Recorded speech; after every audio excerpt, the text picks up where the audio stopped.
Against all odds, Carnegie's giant furnaces are ready to test.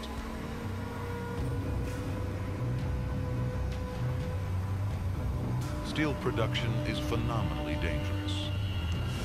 Inside, 5 tons of molten metal. 3,000 degrees. Hot enough to vaporize a man in seconds. If it works, it will make Carnegie one of the richest men in the world. But there's a lot more at stake. Skyscrapers, cars, washing machines, aeroplanes, even space travel. None of it can happen if steel can't be mass-produced.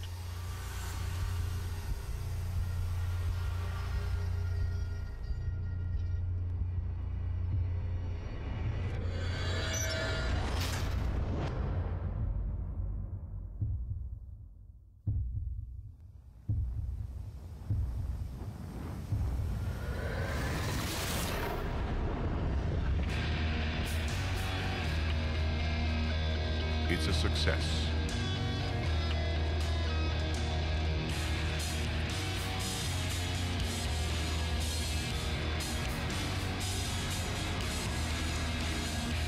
Carnegie is the first ever to mass-produce steel. Prices plummet by over 80%. Output rockets from a few thousand tons in 1860 to 11 million by 1900. So many American stories of success are diligence, perseverance. There's an awful lot of luck involved, too. His timing couldn't have been better. It was steel that built American cities. It was steel that built American railroads. It was steel that built American shipping. By the beginning of the 20th century, he was one of the wealthiest men in America. Pittsburgh transforms from a sleepy town to the industrial heart of the nation. Its population triples. Driven by a new steel railroad, millions of tons of steel are transported across America, the raw material to build the modern city. And the grandest of all is New York. It's an era of obscene opulence. New York is a playground for super-rich industrialists and financiers. Wildly extravagant, they smoke cigars rolled in $100 bills. Their wives' hats studded with diamonds. This is the Gilded Age. Land values are the highest in the world. There's only one place to go: up. By 1902, 65 skyscrapers are being constructed in Manhattan. This is one of them.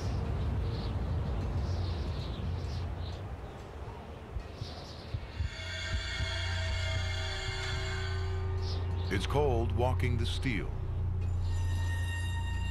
This man is 30 stories above the street. His first time at this height. No harness or safety rope. One slip, and he's dead. Veterans are called fixers. The novices are snakes, because working with them can be deadly. The old hands know just how dangerous it can be. Thing I hate worse than poison is to take on a new man when we're near the top. They all get used to it or get killed.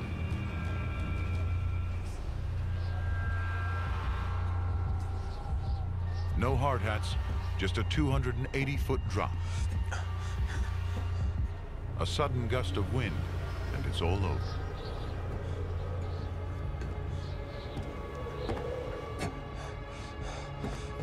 They're up here 8 hours a day. Meals when they can. No bathroom breaks. They're called roughnecks, European immigrants and Mohawk Indians. Many were sailors and bridge workers, so they're used to heights.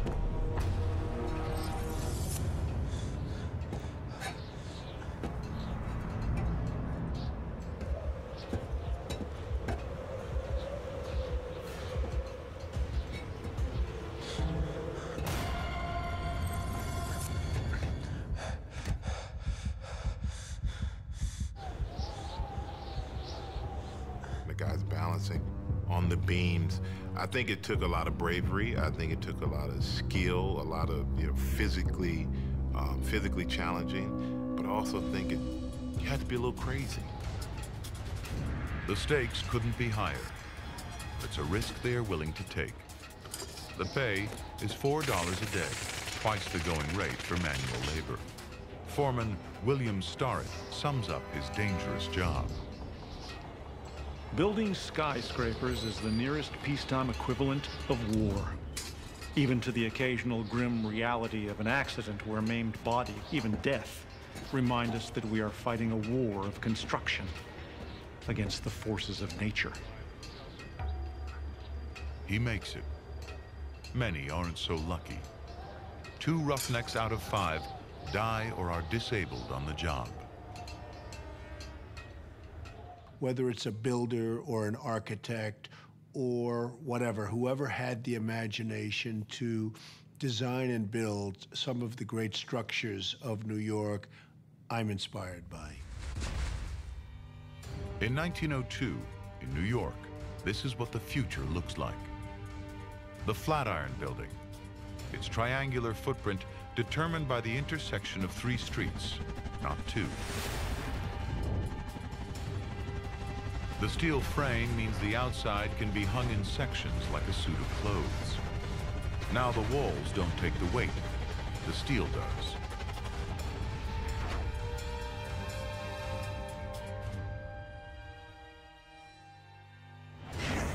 It's so radical, when people first see it, they think it will blow over and kill them.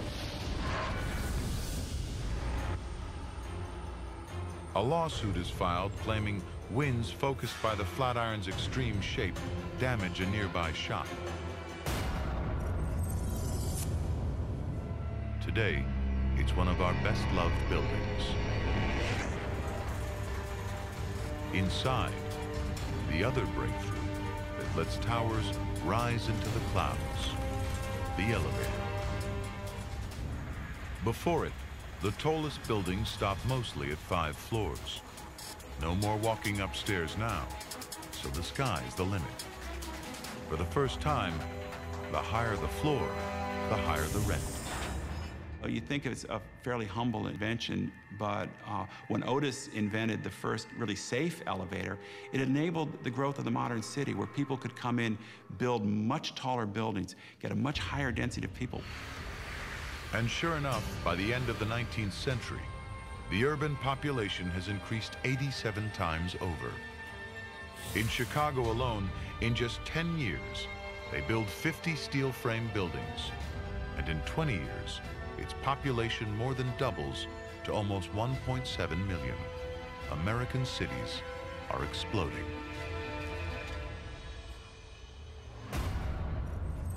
But for many, living in the shadow of these new towers will prove even harder than building them.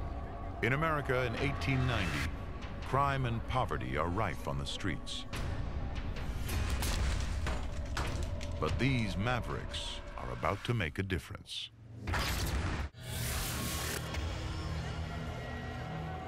Gangsters, murderers, thieves, and fear are on the streets.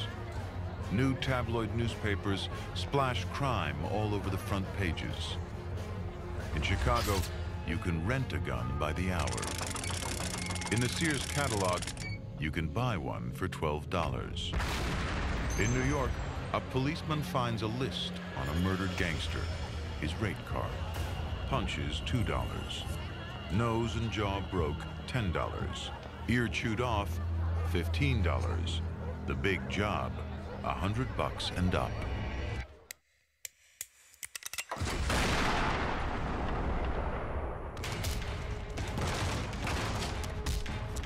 Detective Bureau Chief Thomas Burns, a man who follows his own set of rules.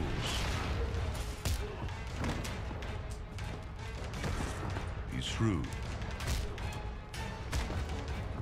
And he's very tough. Among his methods is a technique his detectives call the 3rd degree. 1st degree, persuasion. 2nd degree, intimidation. 3rd degree, pain.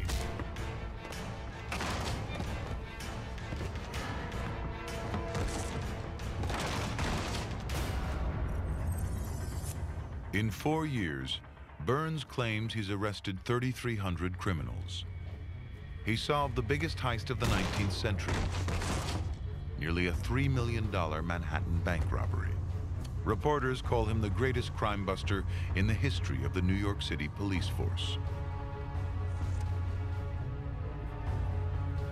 His very manner, the size of him, his menacing shoulders and arms, the bark of his voice.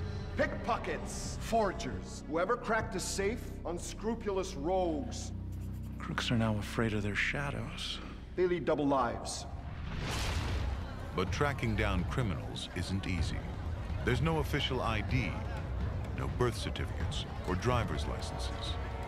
If a criminal is known in one town, he just moves to the next. Criminals are anonymous. Burns is tackling this problem head-on and bringing police work into a new age. This is his rogues gallery. Mugshots of 7,000 known lawbreakers. Using photography to identify criminals will change detective work forever. Annie Riley, alias Little Annie. Deceitful servant. The mugshots are distributed to police departments around the country. But these are more than just pictures. Burns is also building psychological profiles of criminals. Rufus Minor. He comes from a very good family. It's a pity he's a thief. This is the first attempt to create a national crime register. A city as diverse as ours is going to have a significant crime problem that you've got to be on top of. Even today, mugshots still catch criminals. 12 million are taken every year nationwide. That's more than the entire population of Ohio. And it all began with the Rogues Gallery over 120 years ago. Any questions? But crime isn't the only problem plaguing urban streets. In many cities, slums are reaching epidemic proportions. Multiple families crammed into one small room. Human waste pours into the streets, alleys, and open courtyards.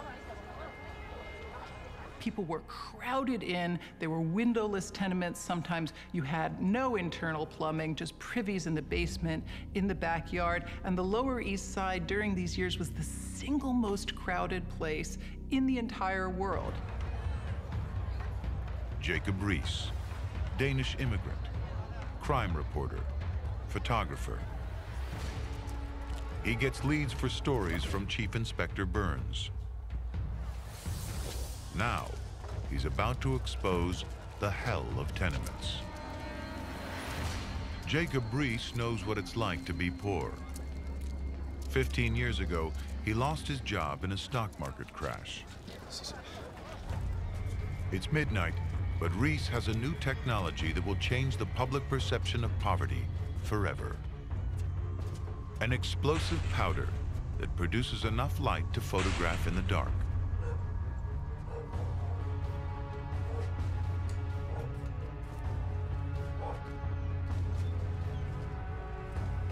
This is one of the first ever photographs of slum life. Go.